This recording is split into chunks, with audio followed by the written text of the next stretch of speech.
Está começando o Identidade Dom, o podcast do universo do ensino superior. No episódio de hoje, o professor Ciro Burgos fala sobre economia internacional e comércio exterior.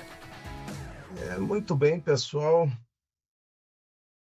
Eu sou o professor Ciro Burgos,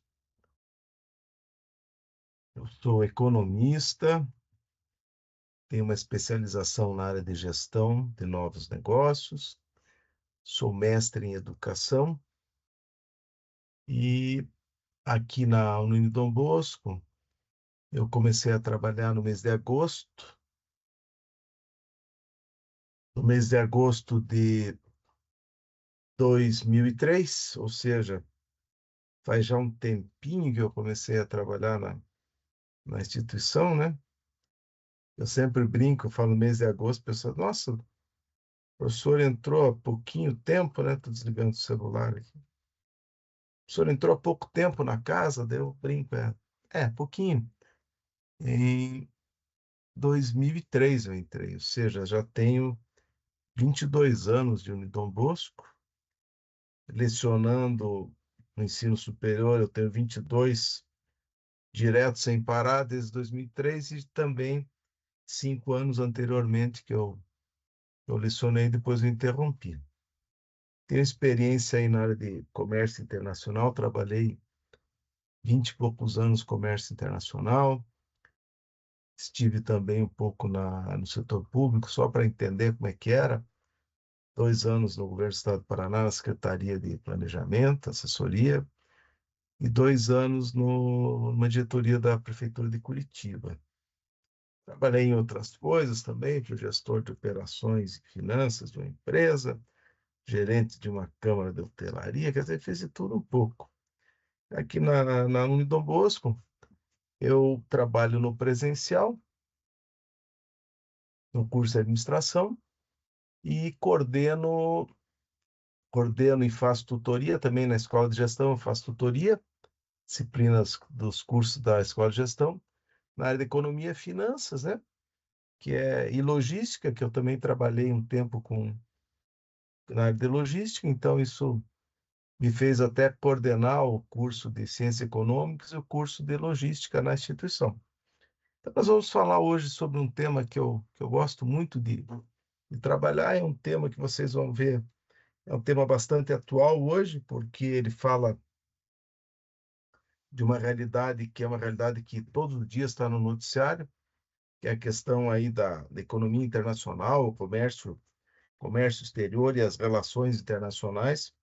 É um tema que hoje está no noticiário todos os dias, é um tema bastante atual. Pessoal, a primeira pergunta que eu faço para que vocês reflitam e pensem um pouco é: por que existe o comércio internacional?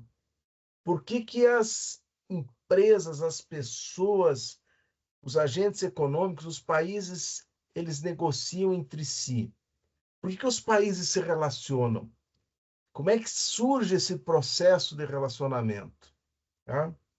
A questão principal é que nenhum país do mundo é totalmente autossuficiente. Nenhum país consegue viver sem se relacionar com os demais. Em alguma coisa, a gente pode comercializar bens, serviços, a gente pode compartilhar tecnologia, a gente pode compartilhar mesmo o fluxo de pessoas, empresas que circulam no mundo afora, que negociam entre si, que se relacionam, que de alguma maneira elas fazem alguma operação comercial ou algum tipo de relacionamento internacional. Por quê?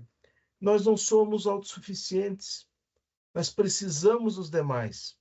Então, nós precisamos que existam essas relações.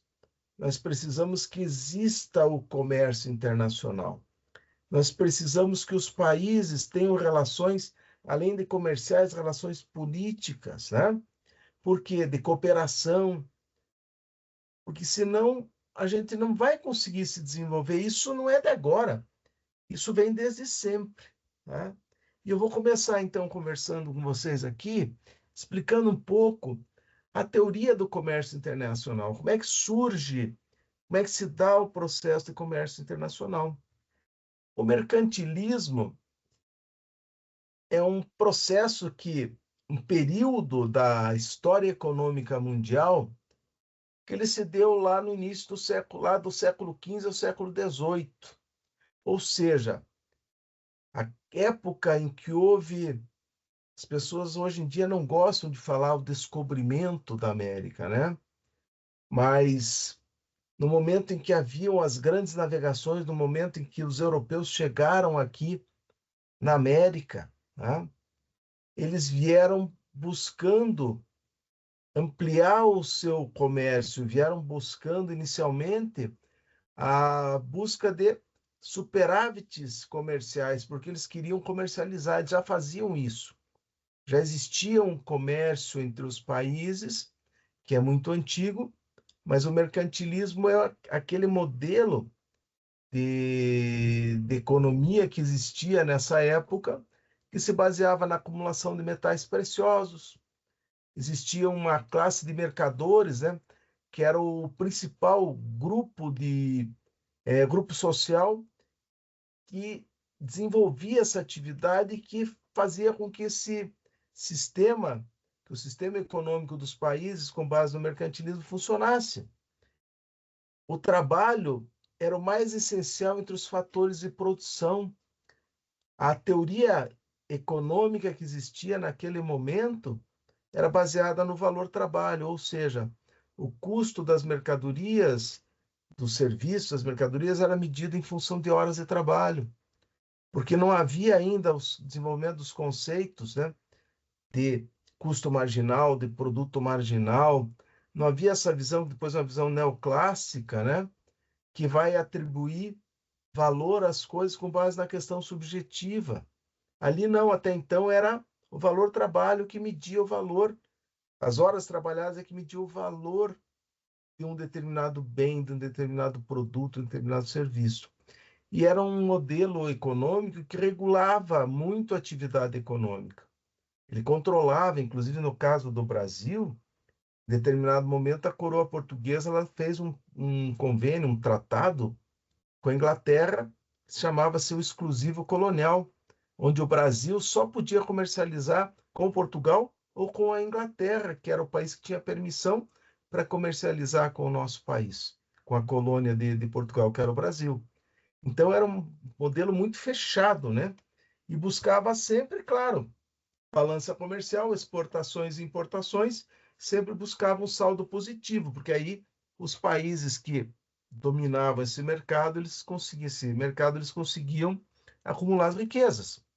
O Adam Smith, um crítico feroz do mercantilismo, ele começou a estudar desenvolvimento da economia lá em 1772, ele publicou o seu livro, ele era filósofo e depois passou a ser considerado um economista, porque foi um dos primeiros, né, a organizar o pensamento econômico em uma obra extremamente importante, que é a História da Riqueza das Nações. Ele tem a sua interpretação para o comércio internacional. Ele deu a sua interpretação buscando explicar por que os países comercializavam entre si.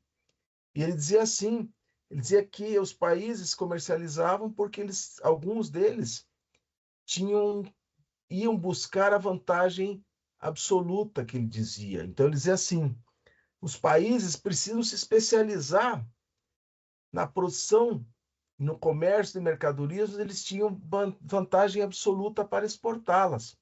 Por exemplo, se a gente for olhar aqui essa tabelinha que tem aqui nesse slide, né, a gente vai perceber que nós temos o país A e o país B. E temos nas duas colunas horas por uma camisa e horas por um sapato, ou seja, quantidade de horas necessárias para produzir uma camisa e quantidade de horas necessárias para produzir um sapato. No país A, eles levavam, no exemplo que ele traz para buscar essa explicação, ele diz que se levava 10 horas para produzir uma camisa e 40 horas para produzir um sapato. No país B, ele dizia que se levava 15 horas para produzir uma camisa e 30 horas para produzir um sapato. Então, vejam só, analisando esses dados, ele dizia assim, o país A, ele vai precisar de 4 camisas para trocar por um sapato, tá? E poder comprar, então, o sapato que ele não precisaria produzir no seu país. E vejam que interessante. Se antes ele usava 30 horas, 40 horas para produzir um sapato e 10 para produzir uma camisa, o que vai acontecer? Se ele comprar do país B, ele vai pagar o sapato com o valor de 3 camisas. Então, ele tem claramente uma vantagem absoluta. Que se ele fosse comprar o sapato, analisar o custo para produzir o sapato ele mesmo, ele teria o custo equivalente a 4 camisas. Então, como ele tem essa vantagem, ele vai procurar comprar de outro país. Por quê? Porque ele tem essa vantagem, ele vai comprar mais barato. Né? Então, é isso que ele explica como a vantagem absoluta. Depois do Smith, um outro economista clássico, o David Ricardo, ele falou: não, na vantagem absoluta só não garante nada. O que garante a existência do comércio internacional é a existência das vantagens relativas ou vantagens comparativas. Ele diz assim: terras cada vez menos férteis estabelecem rentabilidade diferenciada para cada país. E os proprietários de terras mais férteis, eles têm renda adicional. Ou seja, alguns países teriam condições melhores de produzir, por exemplo, na agricultura. Tá? E daí ele faz um exemplo onde ele diz assim: um país A e um país B também, só que aqui os produtos já são tecido e vinho. O tecido já é um produto da era industrial. Porque, mas espera aí, professor, os países mesmo pré-capitalistas, eles produziam tecido, sim, mas de uma forma mais rudimentar, com menos vantagem comparativa, com custos maiores. Daí ele pega 2 países que têm condições de produzir os dois produtos, tecido e vinhos. Tá? Ele diz assim: olha, o país A, ele produz, ele precisa 90 horas para produzir, né, 100 metros de tecido. É a mesma lógica das horas. E precisa de 80 horas de trabalho para produzir 100 barris de vinho. Produto B, o país B, ele tem uma situação diferente. Por quê? Porque ele precisa de 100 horas para produzir tecido e 120 horas para produzir vinho. Né? Então, ele diz assim: o país A produz vinhos e tecidos em melhores condições de B, ou seja, ele tem vantagem comparativa nas duas situações. Daí ele diz que, em função disso, o país A deve produzir mais vinho, onde ele tem maior vantagem comparativa, e comprar tecidos do país B, ou seja, ele tem que comprar tecido de B e vender vinho para B, porque não é vantajoso para ele, ele vai deixar de ter vantagem, porque se ele decidir produzir tecidos e vinhos. Então, o país A somente vai se especializar na produção de vinho e vai comprar tecidos do país B. Já o país B, mesmo tendo desvantagem comparativa nos dois, ele vai buscar se especializar naquela produção onde ele tem a menor desvantagem comparativa. Então, o país B, ele vai produzir mais tecidos e vai comprar vinhos do país A. Ou seja, eles vão se complementar nesse processo. Essa explicação dá para a gente, daqui a pouco agora mesmo vem o pessoal lá dos países nórdicos, também com uma visão neoclássica, que eles aprofundam isso. Diz, olha, a questão não é só o valor do trabalho como uma horas de trabalho só. Existem outros fatores de produção. Existe a terra, existe já aí um processo de industrialização, a tecnologia. E ele diz assim, cada país se especializa na produção do item para o qual a maior utilização do fator de produção que é mais abundante na economia. Então, se um país é abundante em matéria-prima, ele vai buscar fazer uma indústria desenvolvida intensivamente nisso. Se ele tem abundante mão de obra, ele vai desenvolver uma indústria intensiva em mão de obra. Se ele é um grande produtor de tecnologia, ele vai desenvolver uma indústria intensiva em tecnologia. Então, o país vai se especializar naquilo que ele tem de mais abundante para utilizar para produzir. Ele diz que qualquer interferência no comércio internacional que leve o preço local do produto importado, necessariamente vai beneficiar o fator de produção usado intensivamente no setor que compete com o produto importado. Então, é uma versão melhorada, né, da teoria das vantagens comparativas.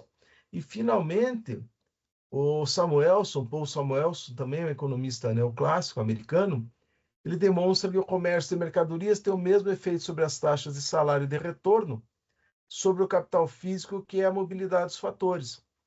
Então, ele tem uma ideia central, que é a manutenção de uma situação de livre comércio faria que, entre os países centrais e periféricos, no caso o Brasil seria um país periférico, infelizmente ainda é, né? Espero que não por muito tempo, ocorresse uma convergência de salários e preços.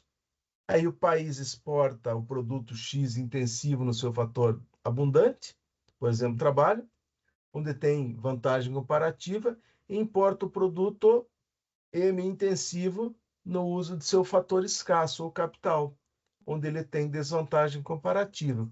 Essa é a explicação que enquadrou o Brasil definitivamente no modelo que o capitalismo internacional queria que o Brasil tivesse.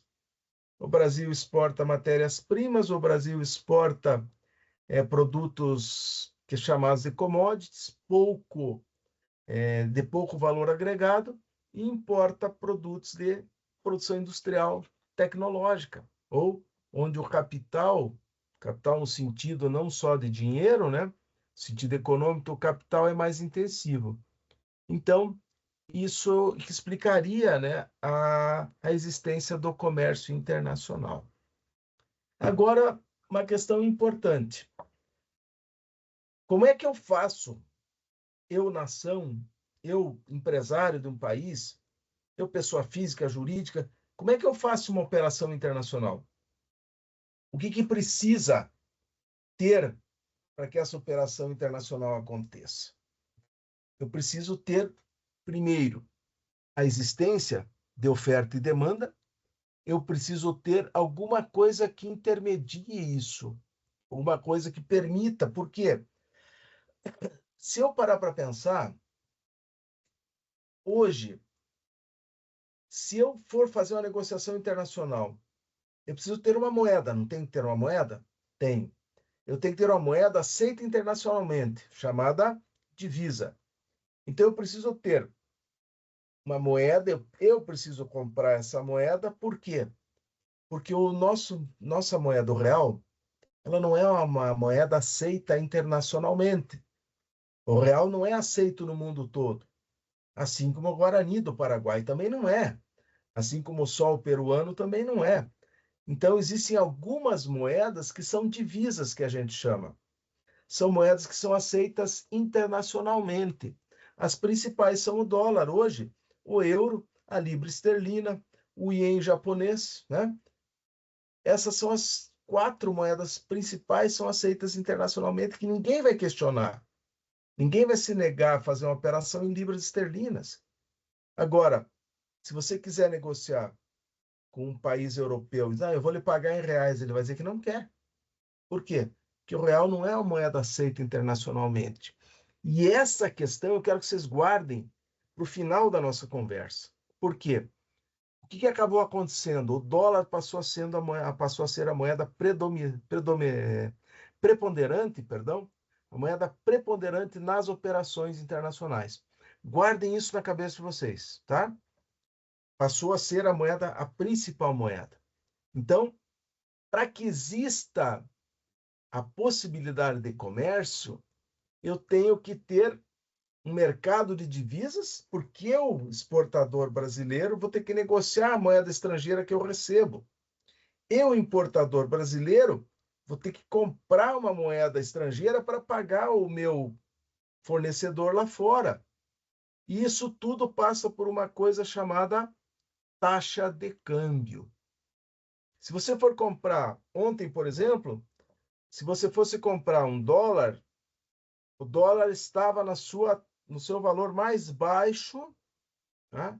Mais baixo desde, se não me engano, 2013 ou 2014, que fechou ontem a 5,32, tá? R$ 5,32 por $1 norte-americano.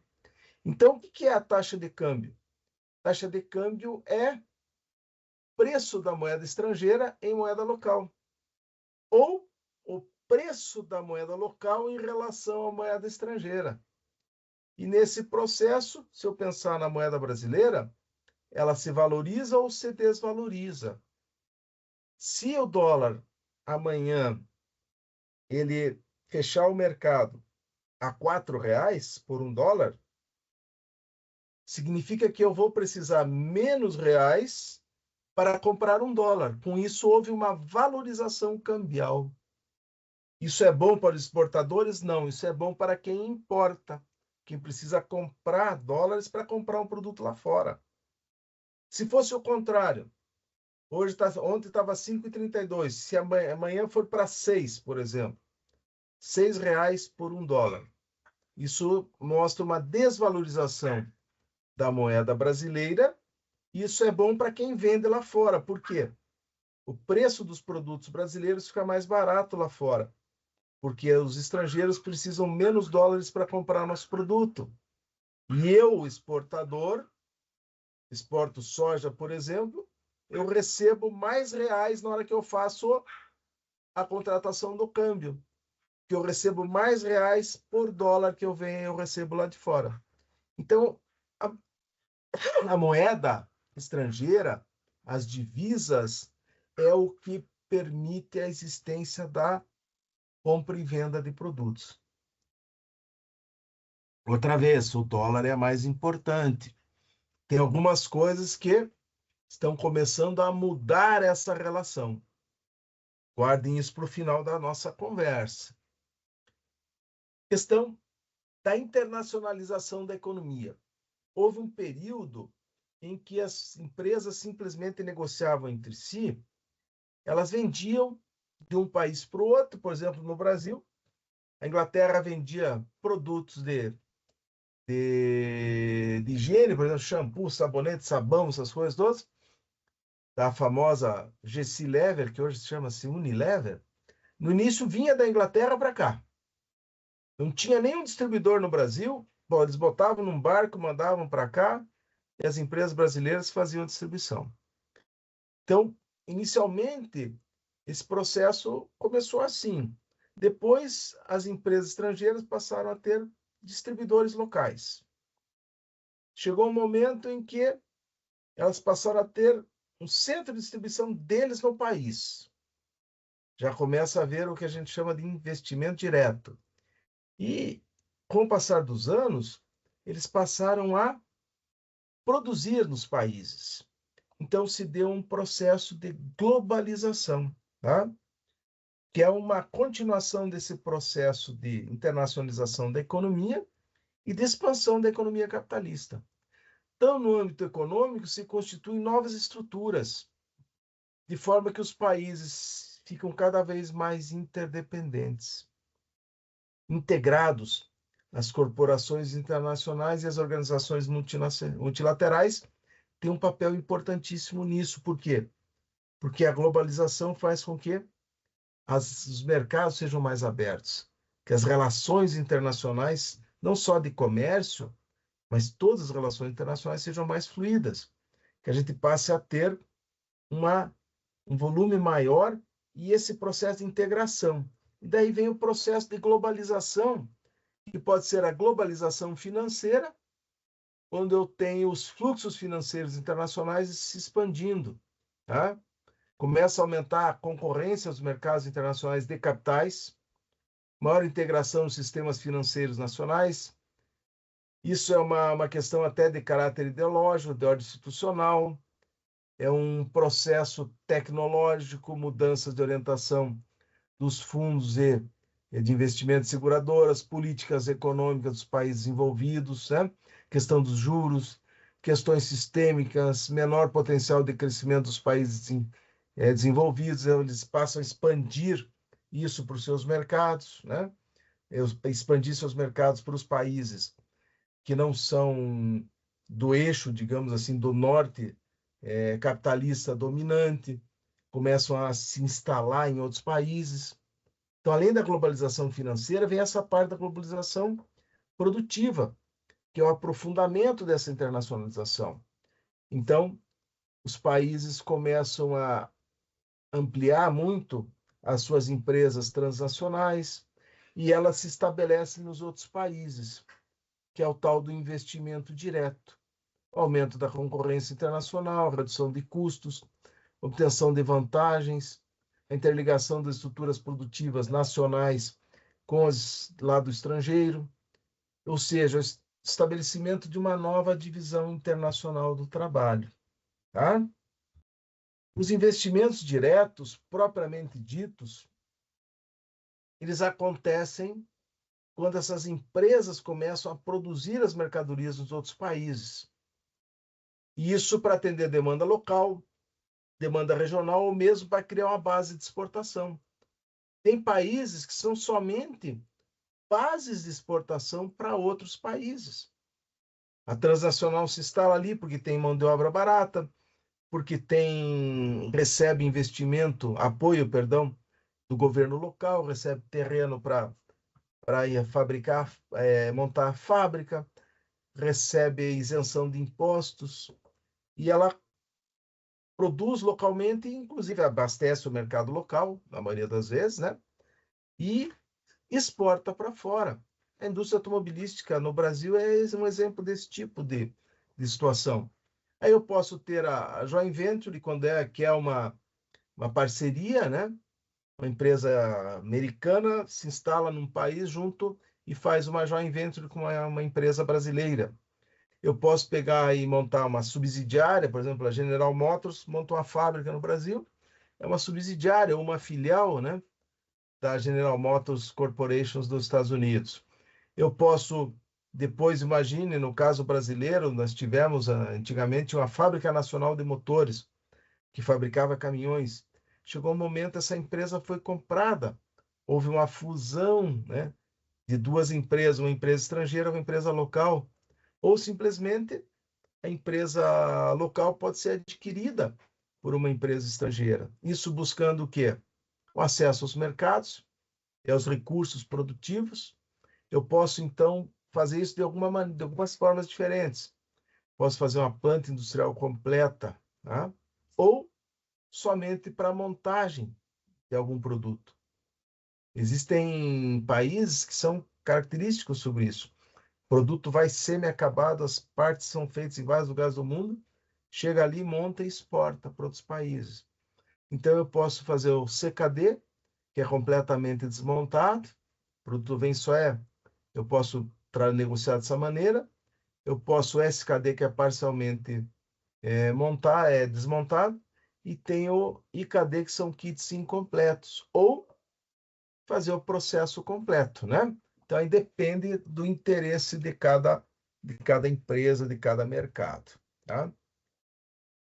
O dólar, gente, não era sempre na história o modelo da moeda que era padrão.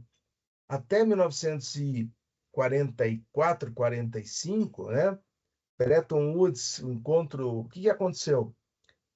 O padrão ouro dizia assim: o país, para que ele pudesse emitir moeda, ele tinha que ter uma quantidade X de ouro guardada nos seus cofres, né? uma quantidade fixa estabelecida, tá? Guardar nos seus cofres para que aquela moeda nacional tivesse algum valor. Era como se fosse uma taxa fixa de câmbio baseada na cotação do ouro. Tá? Bretton Woods aconteceu num momento extremamente importante para a geopolítica internacional.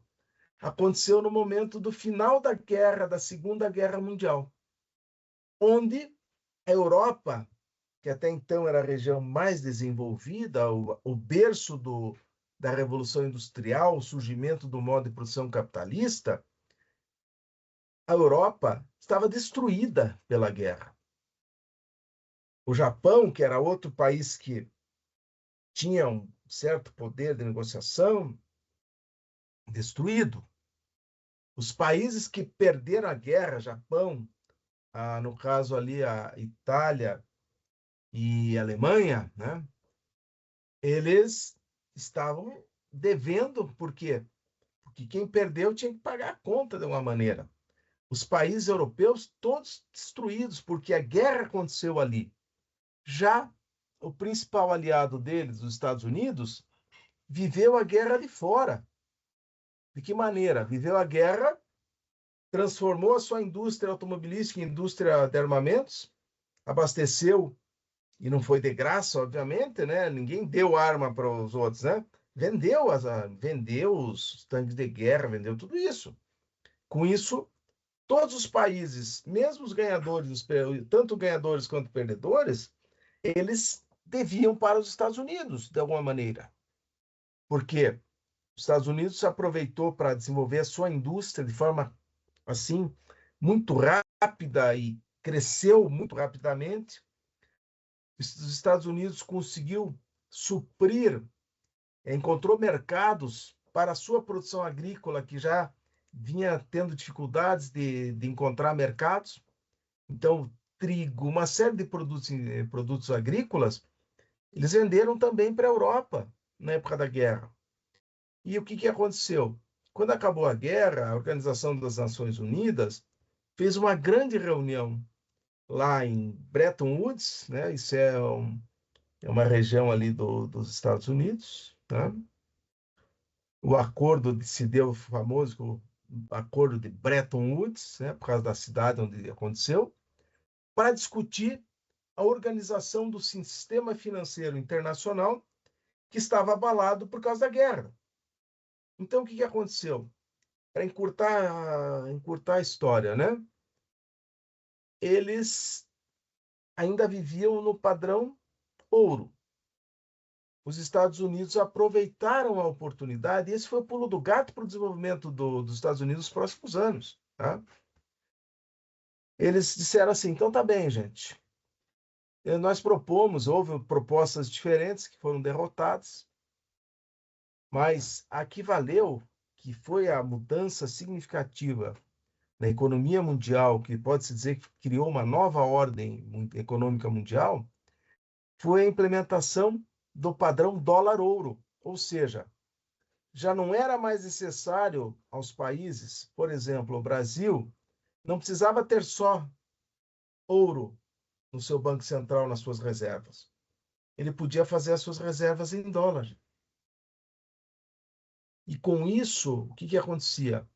Os Estados Unidos se comprometiam, porque aí começou a dúvida qual era, né? Tá, mas o que vai dizer que a moeda americana vale, que ela tem valor? O que vai estabelecer o valor da moeda americana? A existência de ouro nas reservas norte-americanas.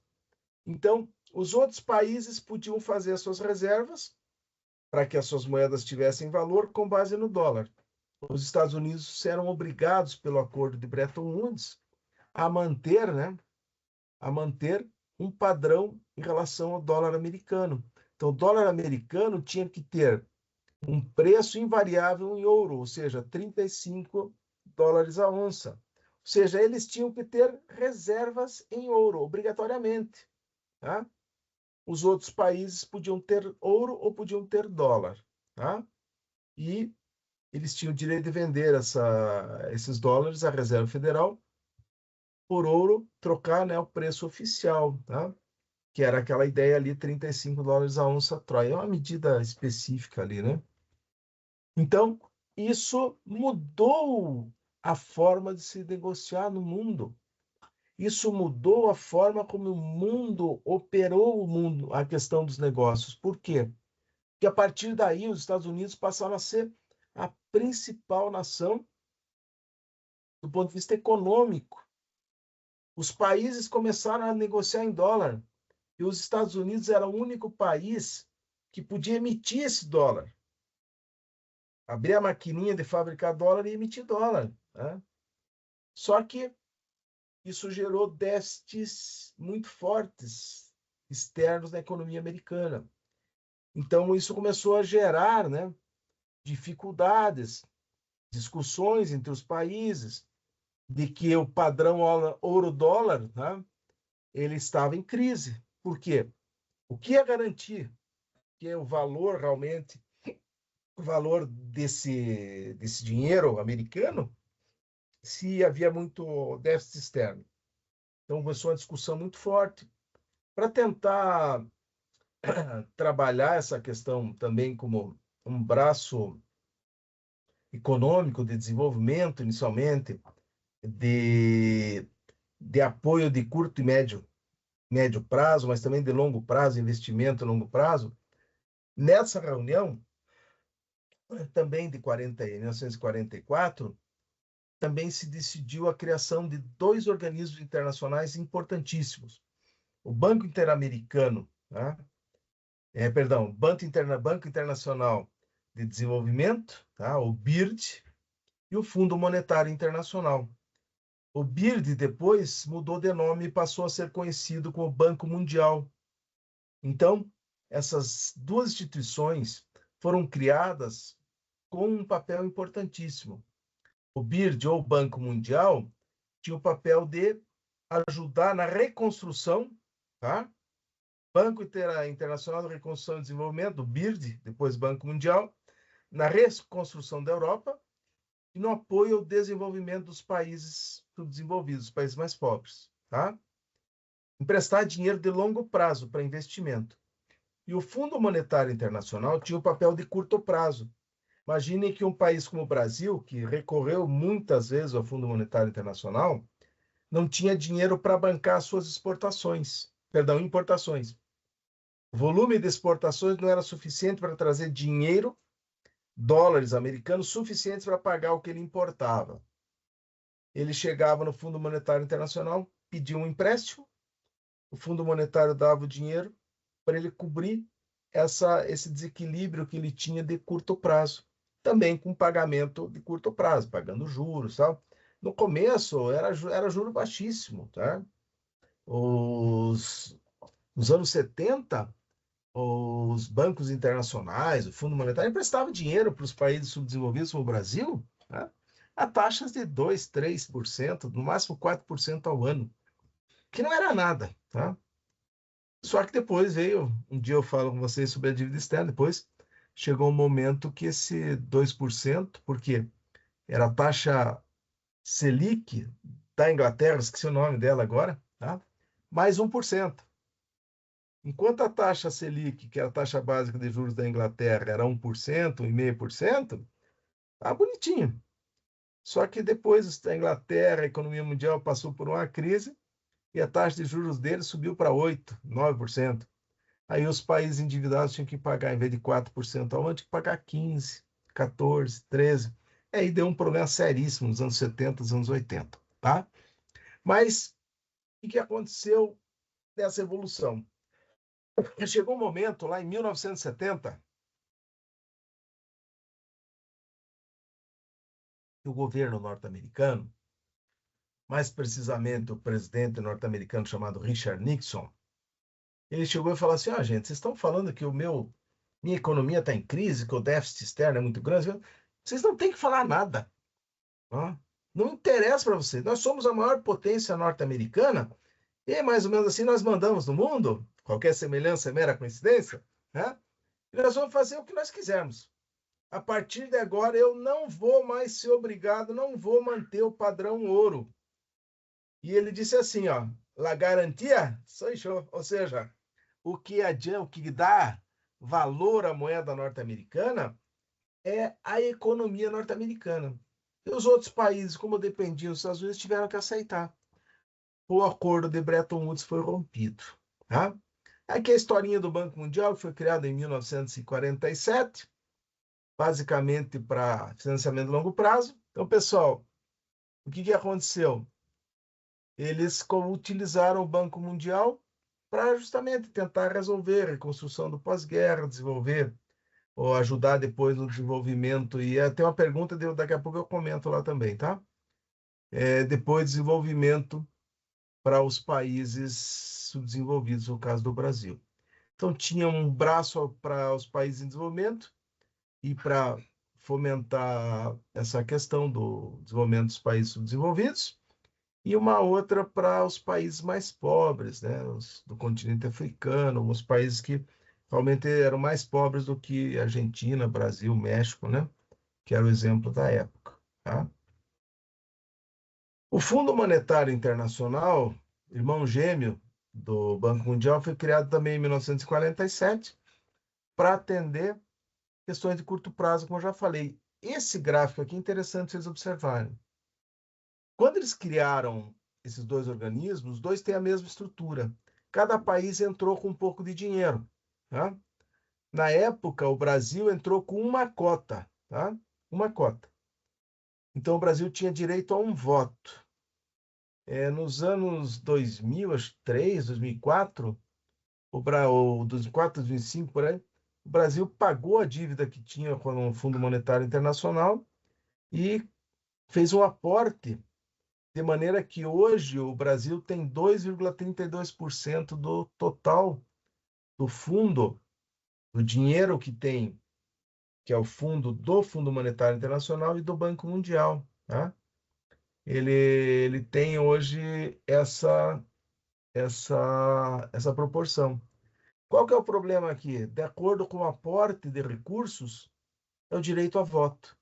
Então, se você pegar os países desenvolvidos, 17 e 40, né? Estados Unidos. Os Estados Unidos tem 17 votos. Proporcionalmente é 17 votos, o voto americano. O voto Japão, aproximadamente 6. A China, 6. A Alemanha, 5. A França, 4. E o Brasil tem direito a 2 votos. Então, os países desenvolvidos, de Itália para frente aqui, Itália mais nem menos na época, né? Mas hoje é um país desenvolvido. Tá? Se você olhar isso aqui, eles têm direito a voto. Então, eles nomeiam os conselhos diretores, os diretores executivos, e eles decidem a política que vai dizer o que vai ser feito, né, com o dinheiro do fundo e do Banco Mundial. Tá? Então, é importante a gente perceber isso, por quê? Porque eles vão trabalhar em função, né? Eles vão trabalhar em função dessa realidade, tá? Então, que bom, estamos com 114 participantes, um número legal. Então, pessoal, além disso, outros organismos que têm a ver com o comércio internacional, a Organização Mundial do Comércio, que regula as questões comerciais entre os países, tá? E a dicotomia muito importante, livre comércio versus protecionismo. Protecionismo, o que é? Protecionismo é quando você fecha, de certa forma, o teu país para a entrada dos outros países, né? Para o comércio, para a negociação de serviços, de produtos, tá? Então, se a gente for olhar aqui, protecionismo ele pode ser tarifário, quando aumenta o custo de importação por meio de imposição de tarifas, ou não tarifário, quando se busca proteger o mercado local com outros procedimentos além das tarifas. Por exemplo, restrições quantitativas, exigência de licenças para importação, medidas antidumping. O que é o dumping? Quando um país vende lá para fora um produto por causa de incentivos, subsídios, uma questão às vezes cambial também, estímulo cambial, a um preço abaixo do preço de custo. Isso é uma coisa proibida pelas normas internacionais estabelecidas pela Organização Mundial do Comércio, do OMC. E também questões sanitárias e fitossanitárias. quando se exige um certificado especial ou sanitário para limitar a exportação ou importação de um determinado produto. Então, como é que eu meço as transações? Onde é que eu registro as transações de um país? No balanço de pagamentos. Então, tem a balança comercial, que é exportações e importações, a balança de serviços e rendas, tem toda a parte de viagens, transportes, serviços financeiros, a parte de renda primária, juros, lucros, dividendos, royalties, remuneração de trabalhadores, rendas secundárias, doações, a conta capital, ativos não financeiros e produtivos, conta financeira, investimento direto no exterior, no país, investimento em carteira, então derivativos, quer dizer, esse é o balanço de pagamentos. Quando eu tenho erros e omissões, é o resultado para fazer o ajuste sempre. Quando eu tenho, por exemplo, um saldo positivo no balanço de pagamentos, eu aumento as reservas cambiais do país. O Brasil hoje tem em torno de 340 bilhões de dólares guardados em reservas cambiais, resultado dos resultados positivos do balanço de pagamento dos últimos anos, tá? Então, é uma coisa extremamente importante, porque isso nos dá uma tranquilidade. Porque imagine que, por algum motivo, o Brasil ele não pode negociar mais nada lá fora. Ele tem 340 bilhões de dólares, bilhões de dólares, para continuar comprando no exterior petróleo, matérias-primas essenciais para a produção industrial nossa, medicamentos, uma série de coisas que a gente não pode deixar de comprar. Então, isso nos dá uma garantia de que o país tem essa tranquilidade, que a economia brasileira, do ponto de vista internacional, ela está super bem, né? É uma coisa extremamente importante isso, né? Eu até fico assustado quando as pessoas dizem, a economia brasileira está mal, o país está mal. Não está. A prova principal é que, no ponto de vista internacional, é que nós temos hoje reservas internacionais fortíssimas, um volume significativo, e que vem aumentando. No ano passado, aumentou em torno de 40 bilhões de dólares. E agora, gente? Vocês viram ali a questão do dólar, a questão da importância, a questão do protecionismo e as tarifas dos Estados Unidos. O que o Donald Trump está fazendo. O que é isso, gente? Isso é protecionismo, claramente. Protecionismo, claramente. Ele quer proteger a indústria dele para que se produza internamente aquilo que se compra de fora. E ele veio com uma conversa fiada, né? E bem, os números mostram isso para a gente. Eu vou taxar o Brasil porque o Brasil é um país desonesto, é um mau parceiro comercial. O Brasil só explora a gente.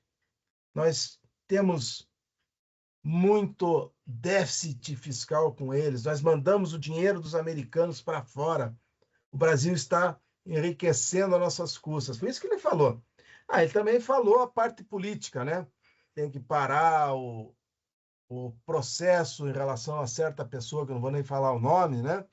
Se não parar esse processo, se ele for condenado, eu vou tarifar o Brasil em 50%. Mas ele fez isso com outros países também, não foi? Ele fez isso com a China, ele fez isso com outros países. Fez isso com a União Europeia, negociou com a União Europeia, chegou lá, conseguiu uma tarifa de 15%. Para o Brasil, no início, ele pôs só 10%. Daí depois começaram os movimentos estranhos aí. Ele resolveu taxar, depois diminuiu a lista, uma série de questões. Mas foi certo o que ele fez? Olhem os números, gente. Tá? Olhem os números. Ele falou para nós, ó, estou tarifando o Brasil porque eles vendem mais para nós do que a gente vende para eles. Tá? Olha o número. O Brasil, em relação aos Estados Unidos, no período de 1980 a 2024, tá? O Brasil tem um saldo acumulado negativo. Tá? Negativo. O Brasil compra mais dos Estados Unidos do que vende. Então, nós temos um déficit persistente. Tá? Ou seja, não havia nenhum motivo para taxar a gente. Por quê? Porque eles ganham com a negociação com o Brasil. Só para vocês terem uma ideia, como é que é a transação, fluxo de transações correntes do Brasil, isso envolve serviços, envolve a balança comercial, tá? Com a China nós temos superávit, ou seja, eles compram mais da gente do que nós deles. Com o Mercosul, nós temos superávit também, tá? Da China é um superávit crescente. Do Mercosul é um volátil, mas sempre superavitário nesse período. Comunidade Europeia, nós temos um déficit moderado, ou seja, o Brasil compra mais da Comunidade Europeia do que vende. Por isso que o Brasil queria tanto, e agora, esse ano, se conseguiu aprovar o Tratado de Livre Comércio com a União Europeia. Agora só falta aprovar isso nos parlamentos de cada um dos países, que é necessário. E se isso se implementar, essa situação com certeza vai mudar. Nós vamos ter um fluxo de comércio muito maior com eles. Aqui, por década, vocês verem que é sempre assim, ó. Se você pegar, ó, o pior período foi entre 2000 nos Estados Unidos, né? Comprou mais de 2000 e 2009. Mas se pegar 2020 a 2024, 2024 ainda é estimativa, tá? Porque alguns dados não são totalmente fechados, né? Mas é uma estimativa bem palpável, digamos assim. Então, se a gente for olhar, ó, nessa aqui nos 2020 e 2024, também foi um valor significativo que eles venderam mais para a gente. Já com a China é uma situação, né, bem diferente, com o Mercosul também, com a comunidade europeia está diminuindo, tá vendo? Já foi maior e está diminuindo. Dos 20 e 24 a gente teve um saldo negativo, ou seja, a gente comprou mais deles do que vendeu, um pouco menor. Balança comercial agora é só exportações e importações, é a mesma situação, tá? Por que é maior o volume de déficit quando a gente vê transações correntes? Porque aí entra serviços, né? Aí entra patentes, uma série de coisas importantes, né? Por exemplo, uma coisa que as pessoas não percebem, que eu gosto de lembrar nesse assunto, o Brasil, quando exporta lá para fora, ele tem que transportar o produto, né? A maioria das companhias de navegação que transportam os produtos são estrangeiras. Então, você, até a porta, até o barco, você está ganhando dinheiro.